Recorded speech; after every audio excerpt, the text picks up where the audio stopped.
యెహోషువ మృతి పొందిన తరువాత ఇజ్రాయేలీయులు న్యాయాధిపతులు ఎప్పటి నుంచి ప్రారంభమయ్యారు అని అంటే, యెహోషువ గారు కూడా మృతి పొందిన తర్వాత. ఐగుప్తు బానిసత్వం, ఇజ్రాయేలీలందరూ ఐగుప్తులో ఉన్నారు. యాకోబుతో సుమారు 76 మందిగా పోయినటువంటి ఇజ్రాయేలీయులు 6 లక్షల కాల్పోలం అయిపోయింది.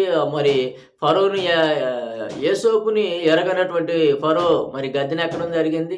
తర్వాత ఇజ్రాయేలీయులు విస్తరిస్తున్నారు. వీరు విస్తరిస్తే మనల్ని మన ఐగుప్తు దేశంలో ఉన్నటువంటి వారందరిని వారు బానిసలుగా చేసుకొని వారు రాజ్యం వెళ్ళేటటువంటి ప్రమాదం ఉన్నది అని చెప్పని వారికి వెట్టి చాకిరి మరి భయంకరమైనటువంటి కష్టమైనటువంటి పనులు చేసి వారిని హింసలు పెడితే వారు దేవునికి ప్రార్థన చేస్తే దేవుడు వారి యొక్క మూలుగులు విని అబ్రహాము, ఇస్సాకు, యాకోబులకు ఆయన చేసినటువంటి వాగ్దానం జ్ఞాపకం చేసుకొని మోషే అనేటటువంటి ఒక నాయకుడిని పుట్టించి మోషే గారి ద్వారా మరి ఆ మోషే గారి పుట్టిన తర్వాత కూడా ఎన్నో ఇబ్బందులు అవన్నీ ఎదుర్కొని తర్వాత చివరి 40 సంవత్సరాలు మోషే గారు మరి ఇజ్రాయేలుని ఐగుప్తు నుంచి తీసుకురావటం, అరణ్య ప్రయాణంలో మరి చివరిలో మరి వచ్చిన తర్వాత మోషే గారు మరణించిన తర్వాత యెహోషువ గారి నాయకత్వం తర్వాత వచ్చేటటువంటి వారే, యెహోషువ గారు మృతి పొందిన తర్వాత వచ్చేటటువంటి వారే ఈ న్యాయాధిపతులు.